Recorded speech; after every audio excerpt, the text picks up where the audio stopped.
HSC ও সমমানের পরীক্ষায় এবার পাশের হার ৬৯.৬০। সারা দেশে জিপিএ 5 ৪২,৮৯৪। আন্দোলনের নামে বিএনপি জামায়াতের জ্বালাও পোড়াওয়ের কারণে এবার কমেছে পাশের হার। সবথেকে দুর্ভাগ্যের হলো যে সরাসরি আগুন দিয়ে পুড়িয়ে পুড়িয়ে মানুষ মারা, সেই পরিস্থিতিতে এইচএসসি পরীক্ষা, এটা অত্যন্ত দুর্ভাগ্যজনক। কারণ শিক্ষার উপরে আমরা সবসময় গুরুত্ব দিই। দেখছিলেন প্রধান শিরোনাম। সন্ধ্যার সময়ের সঙ্গে আছে আমি পারমিতাহীন এবং আমি সাইফুল রুদ্র। এবার অন্যান্য শীর্ষ সংবাদ। রাজনৈতিক অস্থিরতায় প্রস্তুতিতে বাধা এবং সৃজনশীল শিক্ষা পদ্ধতিতে অভ্যস্ত না হওয়ায় কমেছে পাশের হার, ধারণা শিক্ষাবিদদের। নিলয় হত্যাকাণ্ড নিয়ে ঢাকায় ডিবি-এফপিআই বৈঠক। সাম্প্রতিক সময়ে ব্লগার ও শিশু হত্যার সঙ্গে রাজনৈতিক সংশ্লিষ্টতা রয়েছে, মন্তব্য আমুর। সুন্দরবনে পুলিশের গুলিতে 6 জন নিহত, পুলিশ বলছে বন্দুকযুদ্ধ। 3টি বাঘের চামড়া উদ্ধার, ওসি সহ 5 জন আহত। মহাসড়কে ধীরগতির যান চলাচল বন্ধের কারণে দুর্ঘটনা কমলেও বাড়বে জনদুর্ভোগ। আশঙ্কা বিশেষজ্ঞদের, নতুন গণপরিবহন ব্যবস্থা চালুর পরামর্শ। এবং আদিবাসী দিবসে সারা দেশে নানা আয়োজন। শত বছর ধরে বাস করেও সমতলের আদিবাসীরা পাননি ভূমি মালিকানা, অধিকারে নেই সাংবিধানিক বৈধতাও।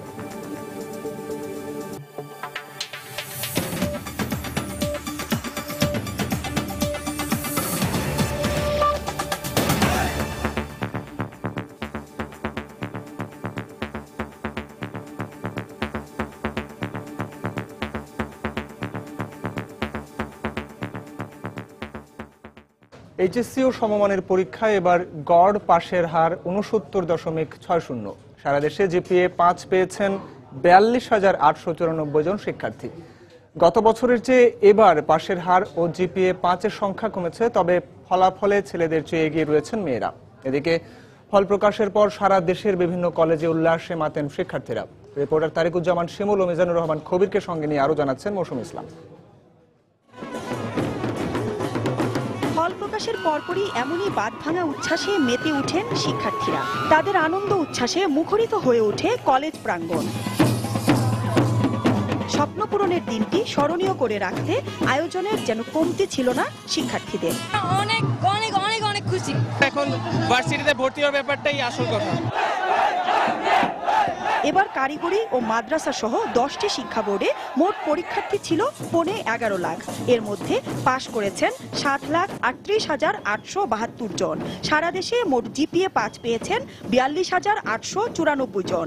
এবার গড় পাশের হার 69.6। ঢাকা বোর্ডে পাশের হার 68.16। জিপিএ 5 পেয়েছে 18,893 জন। চট্টগ্রাম শিক্ষা বোর্ডে পাশের হার 63.49। জিপিএ 5 পেয়েছেন 2,129 জন। কুমিল্লা বোর্ডে পাশের হার 59.8। জিপিএ 5 পেয়েছেন 1,452। সিলেট বোর্ডে পাশ করেছেন 74.57%। জিপিএ 5 পেয়েছেন 1,356 জন। দিনাজপুর শিক্ষা বোর্ডে পাশের হার 70.43। জিপিএ 5 পেয়েছেন 2,395 জন। বরিশাল শিক্ষা বোর্ডে পাশ করেছেন 70.06%। জিপিএ 5 পেয়েছেন 1,319 জন। যশোর বোর্ডে পাশের হার 46.45। জিপিএ 5 পেয়েছেন 1,927 জন। রাজশাহী বোর্ডে পাশ করেছেন 77.54% শিক্ষার্থী। এছাড়া কারিগরি শিক্ষা বোর্ডে পাশের হার 85.58। জিপিএ 5 পেয়েছেন 6,430 জন। মাদ্রাসা বোর্ডে পাশের হার 90.19। জিপিএ 5 পেয়েছেন 1,335 জন। এদিকে নিয়মিত অনুশীলন ও সমন্বিত প্রচেষ্টার কারণে ভালো ফল অর্জন সম্ভব হয়েছে বলে জানালেন শিক্ষক, পরীক্ষার্থী ও অভিভাবকরা। শতভাগ উপস্থিতি, টিচারদের মনিটরিং, প্রশাসনিক ব্যবস্থা অত্যন্ত সুশৃঙ্খলিত এবং দূরদৃষ্টি সম্পন্ন। দেখা যাক গোল্ডেন পাই কিনা। আর সামনে তো মেডিকেলের পরীক্ষা, তো মেডিকেলের জন্য ট্রাই করব। জিপিএ 5 এসেছে আমার, সো আমি আসলে অনেক খুশি, কারণ এত খারাপ অবস্থার রেজাল্টের যে আমি ভয়ে ছিলাম আসবে কিনা। দেশের অস্থির রাজনৈতিক পরিস্থিতিতে পরীক্ষায় অংশ নিয়ে ভালো ফল করায় এসব শিক্ষার্থীর উচ্ছ্বাস আর আনন্দ যেন বাঁধ ভাঙা। এবার নিজের আর পরিবারের স্বপ্ন পূরণে উচ্চ শিক্ষার্থী ভালো একটি শিক্ষা প্রতিষ্ঠানে ভর্তি হওয়ার স্বপ্ন এখন এইসব শিক্ষার্থীর চোখে মুখে। মৌসুম ইসলাম, সময় সংবাদ, ঢাকা। এদিকে প্রধানমন্ত্রী শেখ হাসিনা বলেছেন, আন্দোলন ও হরতাল অবরোধের নামে বিএনপি জামায়াতের জ্বালাও পোড়াওয়ের কারণে এবার এইচএসসি পরীক্ষার পাশের হার কমেছে। বছরের শুরুতে দেশে রাজনৈতিক সহিংসতা না হলে ফল ভালো হতো। তারপরেও প্রতিকূল সময়ের মধ্যে পরীক্ষা নেওয়া এবং সময় মতো ফলাফল ঘোষণায় শিক্ষক, শিক্ষার্থী, অভিভাবক এবং সংশ্লিষ্ট সবাইকে ধন্যবাদ জানান প্রধানমন্ত্রী। গণভবনে পরীক্ষার ফল হস্তান্তর অনুষ্ঠানে প্রধানমন্ত্রী আরো বলেন, আগামীতে সারা দেশের সরকারি কলেজগুলো নিজ নিজ এলাকার বিশ্ববিদ্যালয়ের অধিভুক্ত করা হবে, আর বেসরকারি কলেজগুলো থাকবে জাতীয় বিশ্ববিদ্যালয়ের অধীনে। প্রথমবারের মতো এবার এইচএসসি পরীক্ষার ফলাফলের অনুলিপি ডিজিটাল পদ্ধতিতে প্রধানমন্ত্রীর হাতে তুলে দেন শিক্ষামন্ত্রী নুরুল ইসলাম নাহিদ। নিজ নিজ বোর্ডের ফলাফলের অনুলিপি হস্তান্তর করেন 10 শিক্ষা বোর্ডের চেয়ারম্যান। এ সময় ফলাফলের সার্বিক চিত্র প্রধানমন্ত্রীর কাছে উপস্থাপন করেন শিক্ষামন্ত্রী। বিজ্ঞান শিক্ষায় আমাদের পাশের হার গতবার বৃদ্ধি পেয়েছে এবং সেখানে আমাদের যে জিপিএর সংখ্যা সেটাও কিন্তু অনেক বেশি হয়েছে। এবছর পাশ করার ক্ষেত্রে ছেলেদের চেয়ে মেয়েদের পাশের হার বেশি। পরীক্ষা শেষ হওয়ার ঠিক 59 দিনের মাথায় দেয়া হলো এবারের এইচএসসির ফলাফল। গতবারের চেয়ে এবারে পাশের হার এবং জিপিএ 5 পাওয়া শিক্ষার্থীদের সংখ্যা কিছুটা কমেছে। আর এর জন্য বিএনপি জামাতের টানা হরতাল অবরোধ কর্মসূচিকে দায়ী করেন প্রধানমন্ত্রী।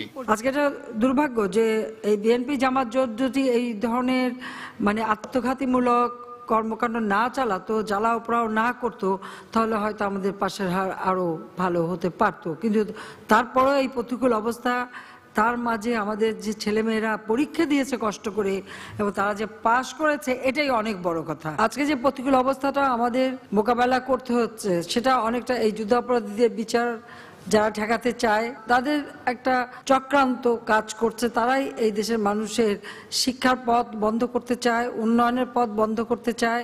শিক্ষার উন্নয়নে সরকারের বিভিন্ন উদ্যোগ তুলে ধরেন শেখ হাসিনা। বলেন, যেসব উপজেলায় সরকারি স্কুল বা কলেজ নেই তাদের তালিকা করা হচ্ছে, সেখানকার শিক্ষা প্রতিষ্ঠানগুলোকে সরকারি করা হবে অথবা নতুন সরকারি স্কুল কলেজ প্রতিষ্ঠা করা হবে। আমাদের সরকারি কলেজগুলি যেগুলি আছে সেগুলিকে বিশ্ববিদ্যালয়ের আওতায় নিয়ে আসা, বিশেষ করে ঢাকা বিশ্ববিদ্যালয়ের আওতায় ঢাকার আশেপাশ যে ঢাকা শহরের ভিতরে যে কলেজগুলি আমাদের আছে সেগুলিকে ঢাকা বিশ্ববিদ্যালয়ের অধিভুক্ত করে দেওয়া, এটা আমাদের করতে হবে, যাতে ছেলেমেয়েরা ওই কলেজে পড়বে এবং ঢাকা বিশ্ববিদ্যালয়ের একটা শিক্ষার একটা সার্টিফিকেট পাবে এবং ঢাকা বিশ্ববিদ্যালয়ের সরাসরি নজরদারিতেও রাখতে পারবে, তাতে শিক্ষার মানটা উন্নত হবে। ফলাফল হস্তান্তরের পর পিরোজপুর এবং পাবনার শিক্ষার্থী ও শিক্ষকদের সঙ্গে ভিডিও কনফারেন্সে কথা বলেন প্রধানমন্ত্রী শেখ হাসিনা। শাহ আলী জয়, সময় সংবাদ, ঢাকা। রাজনৈতিক অস্থিরতায় প্রস্তুতিতে বাধা ও সৃজনশীল পদ্ধতির সঙ্গে শিক্ষার্থীরা অভ্যস্ত হয়ে না ওঠায় এইচএসসিতে এবার পাশের হার কমেছে বলে ধারণা করছেন শিক্ষাবিদরা। তবে হতাশ না হয়ে পাশের হারের চেয়ে শিক্ষার গুণগত মান বাড়ানোর দিকে নজর দিতে সরকারের প্রতি আহ্বান জানান তারা। পরীক্ষার্থীরা যদি মানসিকভাবে একটা প্রশান্তির মধ্যে তাদের প্রস্তুতি না নিতে পারে, যদি ওই উদ্বেগটা কাজ করে যে আমি আসলে পরীক্ষা দিতে পারবো কিনা, আর ঘন ঘন পরীক্ষার তারিখ পরিবর্তন করা, এটিও কিন্তু একটা প্রভাব বিস্তার করে। সৃজনশীল পাঠদানের জন্য যে উদ্যোগ নেওয়া হয়েছে সেটির সঙ্গে না শিক্ষকরা না শিক্ষার্থীরা সম্পূর্ণভাবে সমন্বিত হতে পারছেন, শিক্ষকরা প্রশিক্ষিত হননি সে বিষয় নিয়ে। পাশের হার থেকে সত্যিকারেই বলা যাবে না যে আমাদের শিক্ষার মানোন্নয়ন ঘটছে। আমাদের দেশের জন্য খুবই গুরুত্বপূর্ণ যে আমরা শিক্ষার মান যাতে বিশ্বমানের করতে পারি, সেটা অত্যন্ত গুরুত্বপূর্ণ। আমি আশা করি আমরা শিক্ষার মান বজায় রাখব। খুলনার সুন্দরবনে গুলিতে 6 জন নিহত হয়েছে। পুলিশ বলছে বন্দুকযুদ্ধে বনদস্যুদের মৃত্যু হয়। বিকেলে সুন্দরবনের মান্দারবাড়িয়া খাল এলাকায় এই ঘটনা ঘটে। পুলিশ জানায়, গতরাতে গোপন সংবাদের ভিত্তিতে কয়রার দক্ষিণ বেদকাশী এলাকায় অভিযান চালায় পুলিশ। সেখান থেকে বনদস্যু ইলিয়াস বাহিনীর প্রধান মজিদ গাজীকে 3টি বাঘের চামড়া সহ আটক করা হয়। সকালে মজিদকে নিয়ে সুন্দরবনের মান্দারবাড়িয়া খাল এলাকায় অভিযান চালালে পুলিশকে লক্ষ্য করে গুলি ছোড়ে মজিদ বাহিনীর সহযোগীরা। পরে পুলিশও পাল্টা গুলি চালায়। এক পর্যায়ে বনদস্যু বাহিনীর সদস্যরা পালিয়ে গেলে ঘটনাস্থলে 6 জনের লাশ পড়ে থাকতে দেখেন পুলিশ। এ ঘটনায় 5 পুলিশ সদস্য আহত হয়েছেন। সেখান থেকে 3টে বাঘের চামড়া, বন্দুক ও গুলি উদ্ধার করা হয়েছে।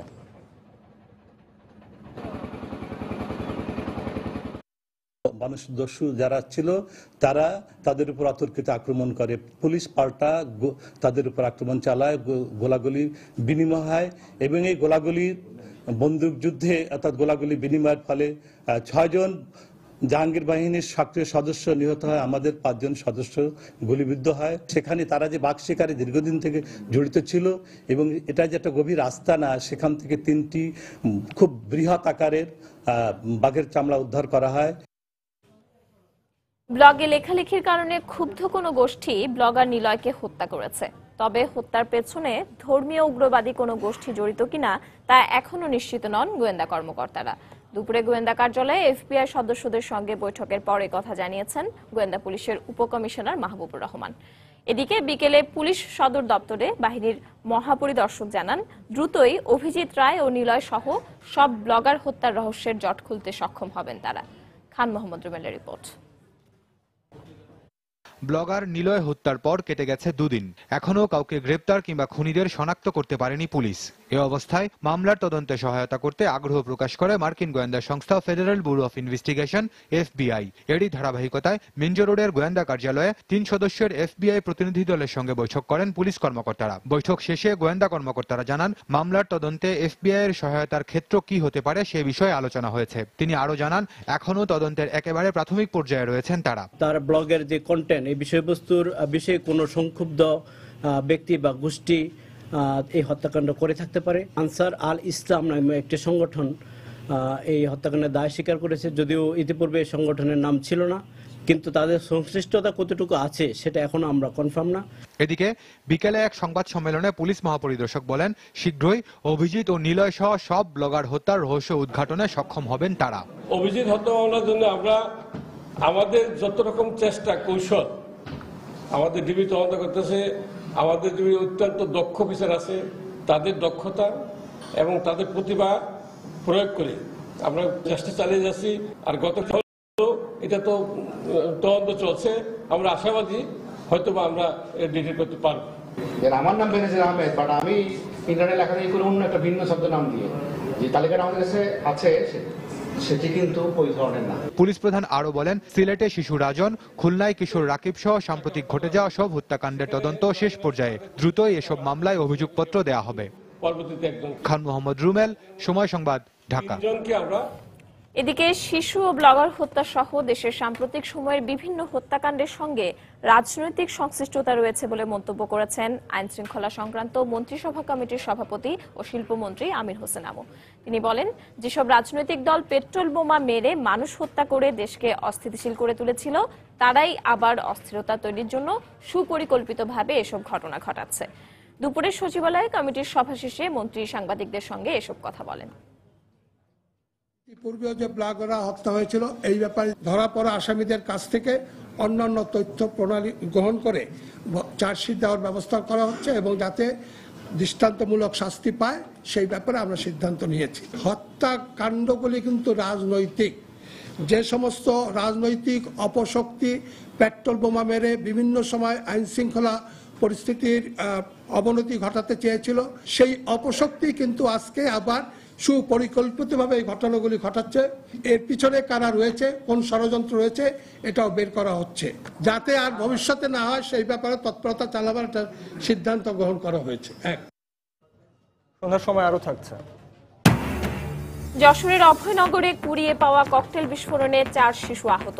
সৌদি আরবে মসজিদে বোমা হামলায় নিহত 4 বাংলাদেশি গ্রামের বাড়িতে আহাজারি।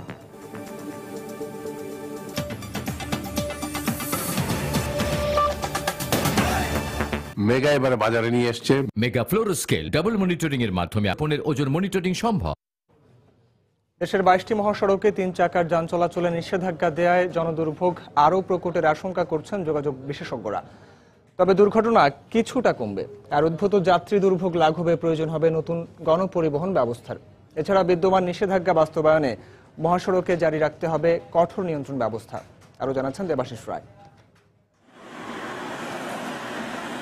স্বাধীনতা অর্জনের পর থেকেই একটু একটু করে বিস্তৃত হয়েছে দেশের সড়ক নেটওয়ার্ক, কিন্তু দৈর্ঘ্য বিস্তারের সে প্রবাহে বাংলাদেশের সড়ক ব্যবস্থার কপালে এখনো জোটেনি শৃঙ্খলা তথা গুণগত মান। আর তাই মহাসড়কের নিরাপত্তায় এখনো প্রয়োজন পড়ে এমন জোর জবরদস্তির। সরকারি আদেশে 1 আগস্ট থেকে সড়ক পথে গতিরোধ করা হয় 3 চাকার যানগুলোর। সপ্তাহের ব্যবধানেই এবার সেই নিষেধাজ্ঞাকে আরো স্পষ্ট করেছে সরকার। বিধি মোতাবেক এখন থেকে ধীরগতির যানমুক্ত থাকবে জাতীয় 22টি মহাসড়ক। এর ফলে পুরো দেশের মোট 2.5 লাখ কিলোমিটার দৈর্ঘ্যের পথে সড়ক পরিবহন ও সেতু মন্ত্রণালয়ের অধীনের 21,000 কিলোমিটারের মধ্যে চিহ্নিত 22টি জাতীয় মহাসড়কের মাত্র 3,500 কিলোমিটারে চলবে না 3 চাকার কোনো যান। বিশেষজ্ঞরা বলছেন, মূল সড়কের বিকল্প পথ তৈরি না করে এমন সিদ্ধান্ত বাস্তবায়ন করতে গিয়ে গুরুতর হয়ে উঠবে জনদুর্ভোগ, যা সামলাতে প্রয়োজন সমন্বিত পদক্ষেপ। মানুষের জন দুর্ভোগ যেটাকে বলা হয় অবর্ণনীয় পর্যায়ে যাবে, কারণ সবকিছু মিলিয়ে কিন্তু তাকে মহাসড়কে আসতেই হবে ফাংশনাল করার জন্য। এখানে অবশ্যই সরকারকে বিকল্প পরিবহনের ব্যবস্থা করতে হবে। এটা সমাধান করতে গেলে ইন্টিগ্রেটেড সলিউশনস দরকার হবে, ইন্টিগ্রেটেড ইফোর্টস লাগবে। সুদূর প্রসারে চিন্তা ভাবনা করে এখনই থেকে কাজ শুরু করে কিছুদিন আমাদেরকে কষ্ট করতে হবে, এরপর আমরা একটা সুখের দিন বাংলাদেশের মানুষকে দিতে পারবো। এছাড়াও সড়কে কার্যকরী মনিটরিং এর পাশাপাশি যান সংকট মোকাবেলায় দরকার হবে নতুন গণপরিবহন ব্যবস্থাপনার। দ্রুত গতি সম্পন্ন গাড়ি চলবার যে জায়গাটিকে সরকার চিহ্নিত করেছে, সেই জায়গাতে যে ভ্যাকুয়ামটা তৈরি হবে, সেই ভ্যাকুয়ামকে পূর্ণ করার মতো সক্ষমতা আমাদের মালিকদের কাছে যে যানবাহন এট প্রেজেন্ট আছে সেটা দিয়ে সম্ভব। সরকার যেহেতু বলছে জীবিকা পরে জীবন আগে, এই মন্ত্রে যদি সরকার বিশ্বাস করে তাহলে আমি বলবো সার্বক্ষণিক সিনসিয়ার একটা নজরদারি ফিল্ডে থাকতে হবে এবং এটাকে উজ্জ্বল করা যাবে না। উন্নয়নশীল বাংলাদেশে ভবিষ্যতে উন্নতির গতি ত্বরান্বিত করতে মানসম্মত সড়ক ব্যবস্থার সাথেই নীতিমালা তৈরির ক্ষেত্রে সংশ্লিষ্ট সব পক্ষের সমন্বয়ের তাগিদও দিয়েছেন বিশ্লেষকরা। দেবাশিস রায়, সময় সংবাদ, ঢাকা। যশোরের অভয়নগরে কুড়িয়ে পাওয়া ককটেল বিস্ফোরণে জখম হয়েছে 4 শিশু। এর মধ্যে মুন্না নামে একজনের অবস্থা আশঙ্কাজনক। সকাল 9:15টার দিকে উপজেলার নোয়াপাড়া পৌর এলাকার কলেজপাড়ায় এই ঘটনা ঘটে। পুলিশ জানায়, কলেজপাড়া এলাকার আনিস সর্দারের পুকুর পাড়ের পাশে একটি বাগানে পাকা তাল কুড়াতে যায় ওই এলাকার মুন্না, আশিকুল, ফাতেমা ও অনিক নামে 4 শিশু। এ সময় একটি ব্যাগ কুড়িয়ে পায় তারা। ব্যাগটি খুলে সেখানে লাল টেপে মোড়ানো কয়েকটি ককটেল পেয়ে ক্রিকেট বল ভেবে তারা খেলা শুরু করে। এক পর্যায়ে বিকট শব্দে ককটেল বিস্ফোরণ ঘটে। এতে আহত হয় ওই 4 শিশু। তাদের উদ্ধার করে প্রথমে অভয়নগর স্বাস্থ্য কমপ্লেক্সে ভর্তি করা হয়, পরে সেখান থেকে খুলনা মেডিকেল কলেজ হাসপাতালে পাঠানো হয়।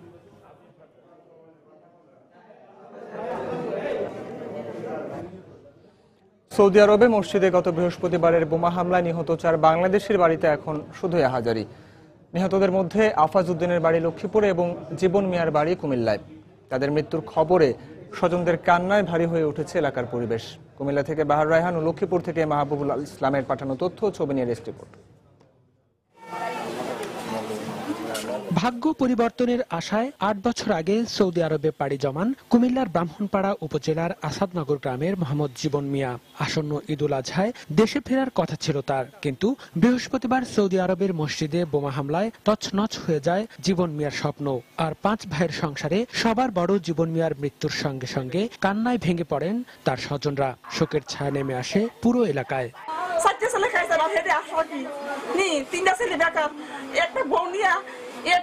কি করবো আমার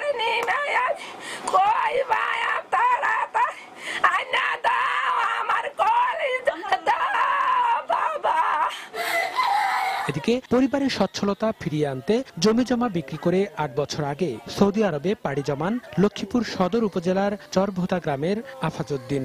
কিন্তু সৌদি আরবের মসজিদে জঙ্গি হামলায় নিহত হন তিনি। আফাজ উদ্দিনের অকাল মৃত্যু শোকে স্তব্ধ হয়ে পড়েছেন তার বৃদ্ধ বাবা মা আর অন্তঃসত্ত্বা স্ত্রী। পরিবারের সদস্যদের এখন একটাই দাবি, প্রিয়জনকে শেষবারের মতো দেখতে চান তারা। আমার ছেলে নিহত হয়েছে শুনছি, এখন আমার ছেলে লাশটা যেন অতি তাড়াতাড়ি পাইতেছে। গত বৃহস্পতিবার সৌদি আরবের আবাহ এলাকায় একটি মসজিদে নামাজ আদায়ের সময় আইএস জঙ্গিদের বোমা হামলায় নিহত হন 4 বাংলাদেশি সহ অন্তত 15 জন। ওই ঘটনায় আহত হন আরও 4 বাংলাদেশি। মনিরুজ্জামান প্রান্ত, সময় সংবাদ। মাগুরায় মায়ের পেটে শিশু গুলিবিদ্ধ হওয়ার ঘটনায় গ্রেপ্তার হওয়া প্রধান আসামিকে 7 দিনের রিমান্ড মঞ্জুর করেছেন আদালত। দুপুরে মামলার প্রধান আসামি ছাত্রলীগ নেতা সুমন সেনকে মাগুরা সিনিয়র জুডিশিয়াল ম্যাজিস্ট্রেটের আদালতে তোলা হলে এ নির্দেশ দেন আদালতের বিচারক ফারাহ মামুন। এ সময় পুলিশের পক্ষ থেকে 10 দিনের রিমান্ড চাওয়া হলে শুনানি শেষে আসামি সুমনের 7 দিনের রিমান্ড মঞ্জুর করা হয়। 23 জুলাই যুবলীগের দু গ্রুপের সংঘর্ষের সময় গুলিবিদ্ধ হন অন্তঃসত্ত্বা নাজমা বেগম ও তার গর্ভের শিশু। এই ঘটনায় জড়িত থাকার অভিযোগে আটক করা হয় ছাত্রলীগ নেতা সুমন সেনকে। মামলার আইও অর্থাৎ ওসি ডিবি এরা 10 দিনে পুলিশ রিমান্ডের আবেদন করেছিল বিজ্ঞ আদালতে। বিজ্ঞ আদালত ন্যায় বিচারের স্বার্থে তাকে 7 দিনের রিমান্ড মঞ্জুর করেছেন এবং আগামী 10 দিন কার্যদিবসের মধ্যে যে কোনো 7 দিন তাকে রিমান্ড নিতে হবে সত্য উদ্ঘাটনের জন্য। এই মকদ্দমায় সেন সুমেন এই ঘটনার সঙ্গে জড়িত না, সে একজন নির্দোষ ব্যক্তি এবং যে কোনো কায়দায় হয়তো লোকাল এনিমিটির কারণে তাকে এই মকদ্দমায় জড়ানো হয়েছে এবং এই মকদ্দমাটিতে তার বিরুদ্ধে কোনো স্পেসিফিক এলিগেশন নাই। তবু আদালতের আদেশের প্রতি আমরা শ্রদ্ধাশীল। জীবনমানের উন্নয়ন প্রতিপাদ্য করে দেশে এবার পালিত হলো আন্তর্জাতিক আদিবাসী দিবস। তবে জীবনমানের উন্নয়ন থেকেও আদিবাসী হিসেবে স্বীকৃতি, ভূমি কমিশন, আদিবাসী আইন সহ পাহাড়ে নির্যাতন বন্ধের দাবিগুলো উঠে এসেছে বারবার। স্বাধীন হওয়ার পরও বহু সংখ্যক বার ভিটেমাটি ছেড়ে আশ্রয় নিতে হয়েছে। হত্যা, গুম, ধর্ষণ, ভিটেমাটি থেকে উচ্ছেদ বাংলাদেশের সংস্কৃতিকে যেসব জনগোষ্ঠী বৈচিত্র্যময় করেছে তাদের যাপিত ইতিহাস। দেখছেন রাজধানীর শহীদ মিনার প্রাঙ্গণে আন্তর্জাতিক আদিবাসী দিবসের পরিবেশনা। বর্ণিল জীবনের উপস্থাপনকে ছাড়িয়ে বারবার উঠে এসেছে করুণ সব কাহিনী। দেশের নানা অঞ্চল থেকে আসা প্রকৃতি ঘনিষ্ঠ এসব মানুষের লড়াকু মনোভাব ফুটে উঠেছে সবকিছু ছাপিয়ে। শুধু আদিবাসীরাই নয়, তাদের অধিকার নিয়ে সোচ্চার ছিলেন সমাজের নানা পেশাজীবীরাও।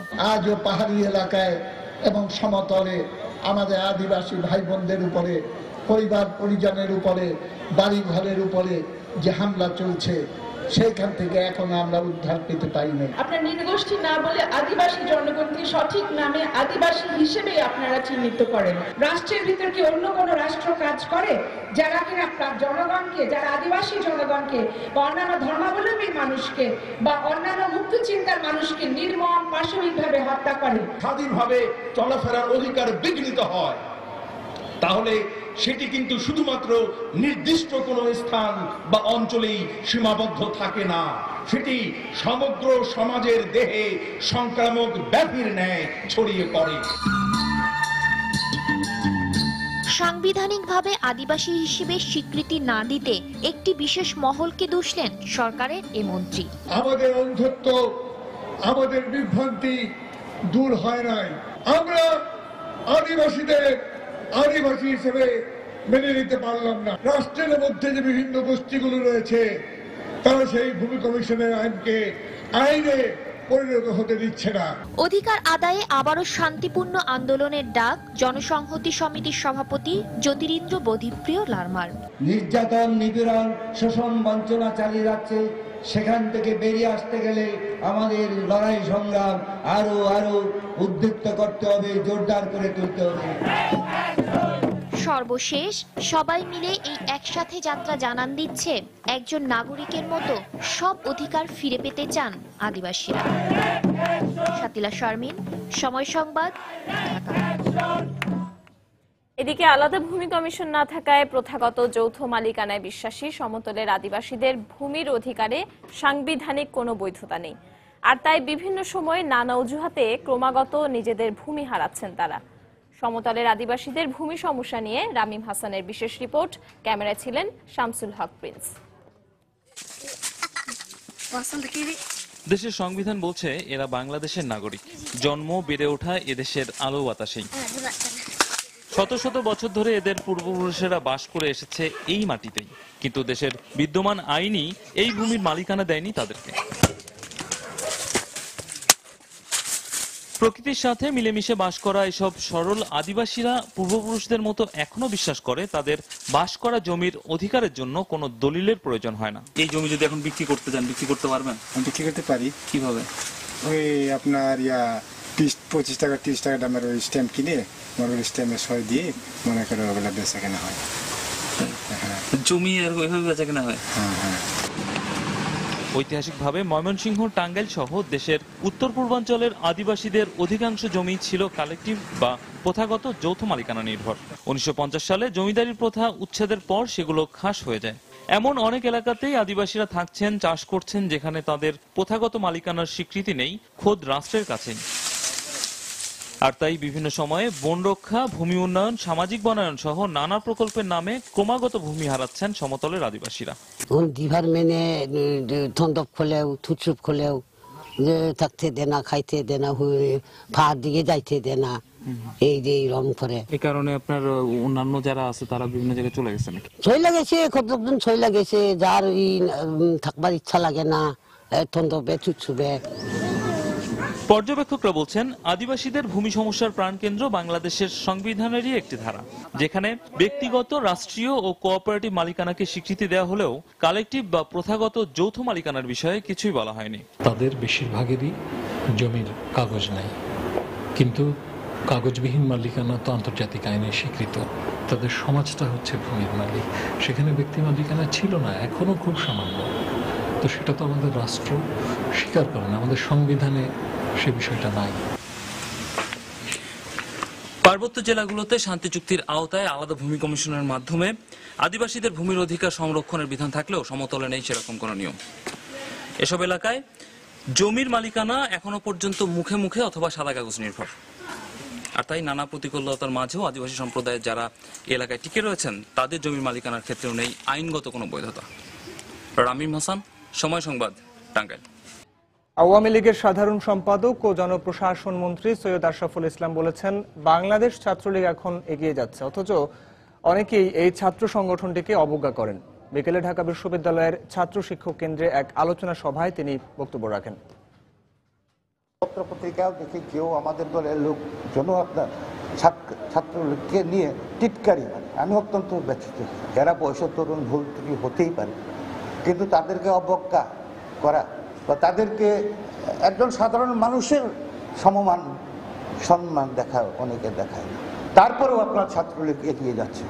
ছাত্রলীগ মানেই চাঁদাবাজি, ছাত্রলীগ মানেই সন্ত্রাস, ছাত্রলীগ মানেই হল দখল, ছাত্রলীগ মানে আপনার যত ধরনের অপকর্ম হতে পারে আপনার সব বিশেষণই আপনার ছাত্রলীগ এবং ছাত্রলীগ নেতাদের পিছনে লাগানো হয়। এটা সাংঘাতিকভাবে অন্যায়। কোন জনগোষ্ঠীকে বাদ দিয়ে দেশের উন্নয়ন সম্ভব নয় বলে মন্তব্য করেছেন অটিজম ও নিউরোলজির জাতীয় উপদেষ্টা কমিটির প্রধান সাইমা ওয়াজেদ হোসেন। সকালে রাজধানীর ডেইলি স্টার সেন্টারে আয়োজিত প্রতিবন্ধীদের স্বাস্থ্যসেবার ব্যবস্থা নিয়ে আয়োজিত সেমিনারে তিনি একথা বলেন। তিনি আরো বলেন, বাংলাদেশের উন্নয়নে প্রতিবন্ধী জনগোষ্ঠীকেও সম্পৃক্ত করতে হবে। কাউকে বাদ দিয়ে কোনো দেশের উন্নতি হতে পারে না আর হবেও না। সুতরাং আমরা চাই দেশের ডেভেলপমেন্ট, যে দেশের ইকোনমিক উন্নতি, যেই কাজ করি আমরা সবাইকে নিয়ে ইনক্লুসিভ ভাবে করি। আমাদের ডিসেবিলিটি গ্রুপের মধ্যেও কিন্তু অনেক বাধা আছে। আমরা কিন্তু যারা সিপি নিয়ে কাজ করে তারা অটিজমের বিষয় বলবে না, যারা মেন্টাল হেলথ ডিপ্রেশন নিয়ে কাজ করে তারা এপিলেপসি নিয়ে কথা বলে না। কিন্তু যখন দেখা যায় অ্যাকচুয়ালি সার্ভিস কারা পাচ্ছে, তখন কি আপনারা কাউকে বাদ দেন? ভবিষ্যতের বাংলাদেশে জ্বালানি নিরাপত্তা অর্জনের সাশ্রয়ের পাশাপাশি জ্বালানি, তেল ও বিদ্যুতের দাম সমন্বয় করা হবে বলে জানিয়েছেন বিদ্যুৎ প্রতিমন্ত্রী নসরুল হামিদ বিপু। সকালে রাজধানীর পেট্রো বাংলা মিলনায়তনে জ্বালানি নিরাপত্তা দিবস উপলক্ষে আয়োজিত এক সেমিনারে তিনি কথা বলেন। সেমিনারে বিদ্যুৎ ও জ্বালানি সেক্টরের ঊর্ধ্বতন কর্মকর্তা সহ বিশেষজ্ঞরা উপস্থিত ছিলেন। এ সময় বিদ্যুৎ ও গ্যাস সেক্টরের অবৈধ সংযোগ দেওয়ার ক্ষেত্রে নৈরাজ্য দূরীকরণের উপরও জোর দেন বক্তারা। তারা বলেন, দেশে এখনো মোট গ্যাস ব্যবহারের প্রায় 30% অপচয় হচ্ছে। এই অবস্থা চলতে থাকলে এ খাতের কাম্য অগ্রগতি অর্জন সম্ভব হবে না। শিল্প খাতে গ্যাসের স্বল্পতা দূর করতে বাপেক্সকে আরো কার্যক্ষম ও শক্তিশালী করা হচ্ছে বলে জানান প্রতিমন্ত্রী। ইলিগ্যাল কানেকশন বিভিন্নভাবে দিয়ে দেশে মনে হয় যেন একটি অরাজকতা চলছে, দেশে মনে হয় যেন কোনো গভর্নেন্স বলতে কিছু নেই, শাসন ব্যবস্থা বলতে কিছু আছে, এটা মনে হয় না। আমি মনে করি এটা নিষ্পত্তি হইতে হবে। রিয়েলি উই আর শকড যে এটা কি কারণে হবে, কেন থাকবে, এটা কোনো যুক্তিগতা নাই। এই মুহূর্তে আমাদের বেশ কিছু সমন্বয় করা দরকার। আমাদের জ্বালানির ব্যাপারে আমাদের যে মূল্য এবং আমাদের বিদ্যুতের ক্ষেত্রে মূল্য, এগুলোর আমার বেশ কিছু আমাদের সমন্বয়ের প্রয়োজন আছে। বাপেক্সকে আমরা শক্তিশালী করার পরিকল্পনা নিয়েছি এবং 3টি নতুন রিগ কেনা হয়েছে। আমরা যে পুরনো রিগগুলো আছে সেগুলো আমরা পরিবর্তন করতে যাচ্ছি। বাপেক্সকে নতুন করে সাজানোর জন্য আমরা রিস্ট্রাকচারিং করতে যাচ্ছি, বিশেষ করে তার ম্যানেজমেন্ট ক্ষেত্রে। এবং বাপেক্স একটা মূলত সারা বাংলাদেশ ব্যাপী একটা পরিকল্পনা নিয়েছে নতুন গ্যাস ক্ষেত্র আবিষ্কার করার ক্ষেত্রে। এইচএসসির ফল প্রকাশের পরপরই উল্লাসে মেতে ওঠেন দেশের বিভিন্ন কলেজের শিক্ষার্থীরা। ফল প্রকাশের আগে থেকেই কলেজে ভিড় জমান তারা। ফল পেয়ে যে যেভাবে পেরেছেন উদযাপন করেছেন জীবনের সবচেয়ে আনন্দের দিনটি। ব্যুরো প্রতিবেদক ও জেলা প্রতিনিধিদের পাঠানো তথ্য ছবি নিয়ে ডেস্ক রিপোর্ট। চলতি বছর রাজশাহী বোর্ডে পাশের হার সবচেয়ে বেশি হয়, শিক্ষার্থীদের আনন্দও যেন ছিল সবচেয়ে বেশি। মোবাইল ও অনলাইনে ফলাফল পেলেও নিজের চোখে ফল দেখতে কলেজগুলোতে ভিড় জমান শিক্ষার্থীরা। এ সময় বাঁধ ভাঙা উল্লাসে মেতে ওঠেন তারা। কলেজের স্যাররা আমাদের প্রতি এত আমাদের দিকে নজর দিয়েছে এবং তাদের হার্ডওয়ার্কের জন্য আজকে আমরা এই সাফল্য পেয়েছি। আসল পরিচয় তখনই হবে যখন আমরা সবাই একসাথে ভালো বিশ্ববিদ্যালয়ে চান্স পাবো। জীবনের অন্যতম আনন্দের দিনটি উদযাপন করতে চট্টগ্রামের কলেজগুলোতে ফল প্রকাশের আগেই ভিড় করেন শিক্ষার্থীরা। অন্যান্য মাধ্যমে ফল জানতে পারলেও বন্ধু-বান্ধব শিক্ষকদের সঙ্গে আনন্দ উদযাপন করতে কলেজে আসেন তারা। একে অন্যকে জড়িয়ে ধরে প্রকাশ করেন উচ্ছ্বাস। আনন্দের মাঝে শিক্ষক ও পরিবারের সদস্যদের প্রতি কৃতজ্ঞতা জানাতে ভোলেননি শিক্ষার্থীরা। প্রত্যেকটা টিচারের অনেক সহায়তা ছিল, আমার ফ্রেন্ড, আমার প্রাইভেট টিচার, কোচিং এর টিচার, সবারই অনেক, পরিবার সবারই অনেক সহায়তা ছিল। ভালো রেজাল্ট করার পর আমার অনেক ভালো লাগছে। আর এই রেজাল্টের পেছনে সবচেয়ে বেশি অবদান ছিল আমার স্যারদের। কম এ প্লাসের মধ্যে নিজে প্লাস পেয়ে অনেক ভালো লাগছে। আর আমার কলেজে একটা ভালো রেজাল্ট করছে, এটার জন্য খুব ভালো লাগছে। পাশের হার সমন্বিতভাবে ফল প্রকাশের পর সিলেট বোর্ডের শিক্ষার্থীরাও ছিলেন আনন্দে মাতোয়ারা। এবছর সিলেট বোর্ডের 231টি কলেজ থেকে 57,702 জন পরীক্ষার্থী অংশগ্রহণ করেন। এর মধ্যে পাশ করেছেন 43,028 জন, আর জিপিএ 5 পেয়েছেন 1,356 জন শিক্ষার্থী।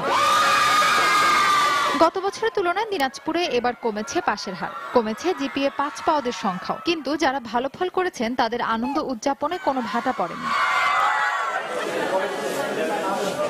এবছর যশোর শিক্ষা বোর্ডে পাশের হার সবচেয়ে কম, যার প্রভাব পড়েছে ব্যক্তিগত ফলেও। তাই বন্ধুদের খারাপ ফলাফলের কারণে হাসি নেই ভালো ফল করা শিক্ষার্থীদের মাঝেও।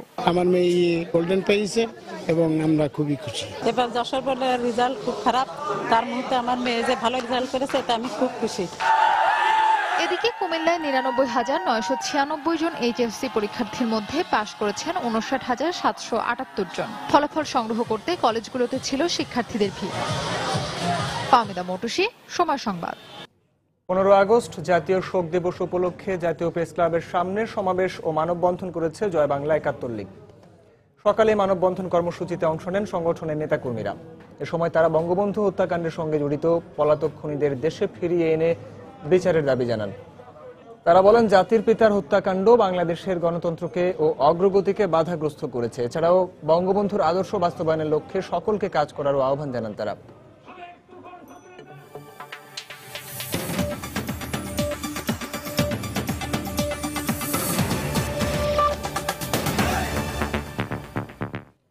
চীনের পূর্ব উপকূলে শক্তিশালী ঘূর্ণিঝড় সুডেলরের আঘাতে এখন পর্যন্ত 8 জনের মৃত্যুর খবর পাওয়া গেছে। উদ্ধারকর্মীরা জানিয়েছেন, ঝড়ে 4 জন নিখোঁজ এবং 64 জন আহত হয়েছেন। এ পর্যন্ত 1,63,000 মানুষকে নিরাপদ স্থানে সরিয়ে নেওয়া হয়েছে বলে জানিয়েছে স্থানীয় গণমাধ্যম। এর মধ্যে টাইফুন সুডেলর তাইওয়ান পার হয়ে চীনের দক্ষিণ পূর্বাঞ্চলে আঘাত হেনেছে। হতাহতের ঘটনা এড়াতে সেখানকার ফুজিয়ান প্রদেশ থেকে 1.5 লাখ মানুষকে নিরাপদে সরিয়ে নেওয়া হয়েছে। স্থানীয় গণমাধ্যমের খবর অনুযায়ী টাইফুনের আঘাতে সেখানে প্রচন্ড বৃষ্টিপাত হচ্ছে, পাশাপাশি বইছে প্রবল ঝোড়ো বাতাস। বন্ধ হয়ে গেছে সড়ক যোগাযোগ আর বিদ্যুৎ সংযোগ বিচ্ছিন্ন হয়ে গেছে প্রায় 2 লাখ বসত বাড়ির। তবে পরিস্থিতি নিয়ন্ত্রণে কাজ করে যাচ্ছেন বলে দেশটির সরকারের পক্ষ থেকে জানানো হয়েছে। আবহাওয়া বিভাগ থেকে পূর্বাভাস দেওয়া হয়েছে, আজই টাইফুনটি দুর্বল হয়ে যেতে পারে। এর আগে সুডেলরের আঘাতে তাইওয়ানের 6 জনের মৃত্যু হয়।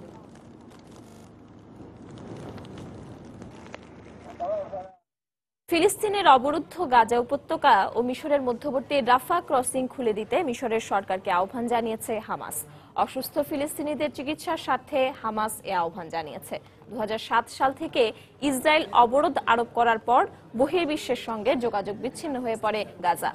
শনিবার হামাসের স্বরাষ্ট্র মন্ত্রণালয়ের এক মুখপাত্র জানান, প্রায় 20,000 অসুস্থ ফিলিস্তিনি বিদেশে চিকিৎসা নেওয়ার জন্য অপেক্ষায় রয়েছেন, কিন্তু ইসরায়েলের অবরোধ ও রাফা ক্রসিং বন্ধ থাকার কারণে তারা বের হতে পারছেন না। 2013 সালে মোহাম্মদ মুরসির ক্ষমতাচ্যুতির পর থেকে বেশিরভাগ সময় গাজার রাফা ক্রসিং পয়েন্ট বন্ধ রাখে মিশর। Under former President Hosni Mubarak, they have demanded that the new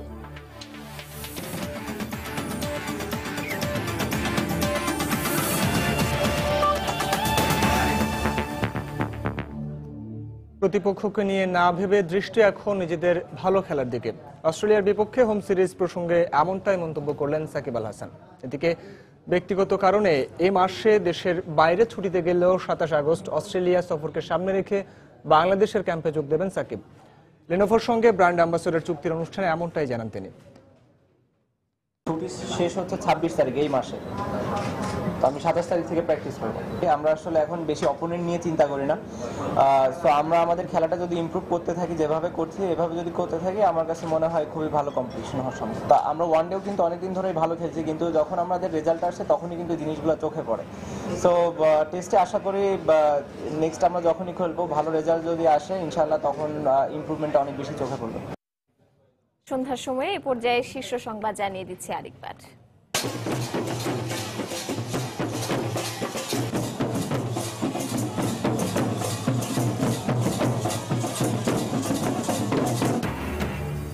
HSC ও সমমানের পরীক্ষায় এবার পাশের হার 69.60।